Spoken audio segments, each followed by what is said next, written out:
लुधियाना के सुनील और उसकी बीवी रीटा एक अच्छे और संपन्न परिवार से ताल्लुक रखते थे।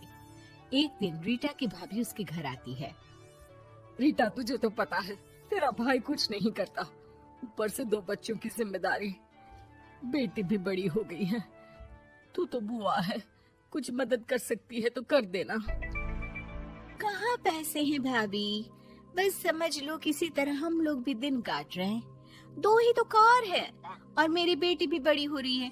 अब उसके लिए कार लेनी है तो 10 लाख का खर्चा तो लग ही जाएगा। तभी वहाँ सुनील आ जाता है।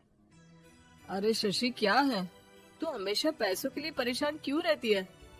वैसे क्या जरूरत थी बेटी की शादी इतने बड़े घर में तय करने की? अरे पैसे नहीं थे तो ऐसे ही कर देती कहीं शादी। इतने बड़े होटल में क्यों कर रही है शादी? लेकिन यहाँ तो मामला शादी का है, डेट तय है। दरअसल तेरे भतीजे के पीएफ के पैसे आने हैं, पर उसमें देर हो रही है। जैसे ही पैसे आ जाएंगे मैं तेरे अकाउंट में डलवा दूंगी। ठीक है, हम लोग सोचकर बताएंगे। तभी वहाँ भतीजा आ जाता है। फूफा जी, आप लोग ही मदद कर सकते हैं, वरना तो कैसे काम होगा समझ में ही नहीं आ रहा। मैं वादा करता हूँ जैसे ही पैसे आ जाएंगे मैं आप लोगों को वापस कर दूंगा। हाँ भाई, ठीक है। अब देख भाई, हमारे लड़के तो सारा दिन घर पर पड़े रहते हैं, ना कमाते हैं ना कुछ कमाने की इच्छा रखते हैं। लेकिन चल, ये ले, कितने पैसे चाहिए? जी 4 लाख रुपए। ठीक है, लेकिन पैसे ध्यान से वक्त पर वापस लौटा देना। सुनील मुसीबत के वक्त बीवी के भतीजे की मदद तो कर देता है, लेकिन उन लोगों के जाने के बाद देख ले रीटा, तेरे मायके वालों ने मांगा तो दे दिया, वरना इन लोगों का मुझे कोई भरोसा नहीं है। अरे क्यों भरोसा नहीं है? इससे पहले तो कभी इन लोगों ने आपसे मदद भी नहीं ली। हाँ, ली तो नहीं, लेकिन पैसे की किल्लत ही रहती है ना इन लोगों के पास।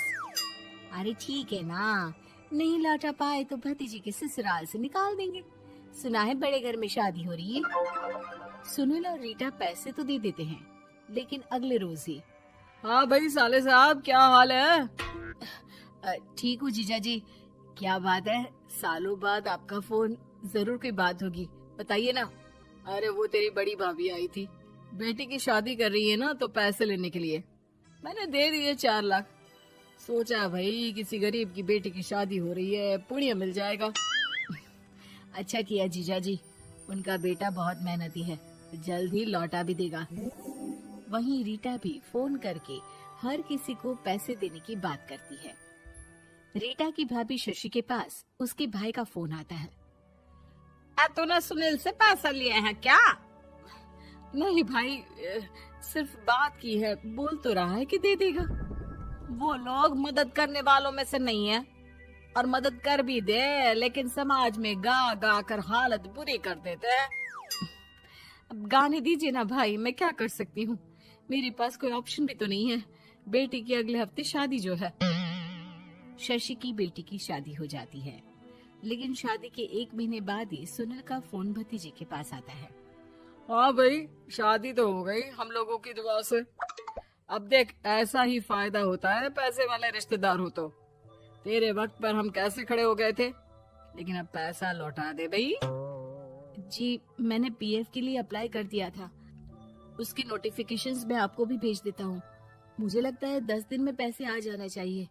जैसे ही पैसा आएगा मैं आपके अकाउंट में डाल दूंगा। और ना जी ना, कोई नोटिफिकेशन नहीं चाहिए, पैसा चाहिए, पैसा। ठीक है अंकल, बस 10 दिन का समय दे दीजिए। अभी हफ्ता भी पूरा नहीं होता कि भतीजे के पास उसके गांव के दूर के चाचा का फोन आता है। अरे बेटा, क्या बात है, सुनील के कोई पैसे ले रखे हैं तो दे क्यों नहीं देता? हाँ चाचा जी, बात तो हुई थी, 10 दिन का वक्त मांगा है, उम्मीद है हो ही जाएगा। अरे फोन कर रहा है, रोज बता रहा था कि बेटी की शादी में मदद की थी। अब क्या है ना, भले ही शादी 10 दिन रोक देते, लेकिन सुनील से मदद नहीं लेनी चाहिए थी।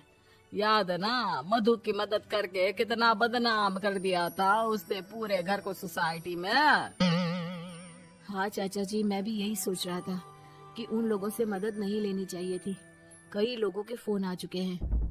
वहीं रीटा अपनी भाभी को फोन कर देती है।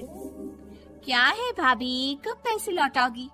पता है ना ये कितना बोल रहे थे, तुम्हारे बोलने पर मैंने पैसे दिए हैं।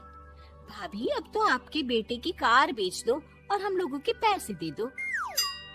अरे लेकिन रीटा, बात तो 3 महीने की हुई थी ना, अभी तो 2 महीने भी नहीं हुए पैसा लिए, थोड़ा तो सब्र करो। नहीं नहीं भाभी, वैसे मेरा बेटा टिक्कू आ रहा है आप लोगों के घर रहने के लिए, उसको अच्छे से खिलाना पिलाना, समझी? भाभी को समझ में नहीं आता कि वो क्या करे। वो बेटे से बात करती है। अरे माँ, इन लोगों से मदद लेकर सच में बहुत बड़ी गलती कर दी। मुझे खुद समझ में नहीं आता कि कैसे इन लोगों के पैसे जल्द से जल्द दे दूं। तभी डोरबेल बजती है और रीटा का बेटा टिक्कू घर में आता है। आओ बेटा, मामी के घर पहली बार आए हो रहने? आप पापा बोल रहे थे कि आप लोग पैसे का ब्याज तो दे नहीं पाओगे, तो तब तक मैं यहीं रह लूं। और हाँ, मैं एसी के बिना नहीं सो पाता।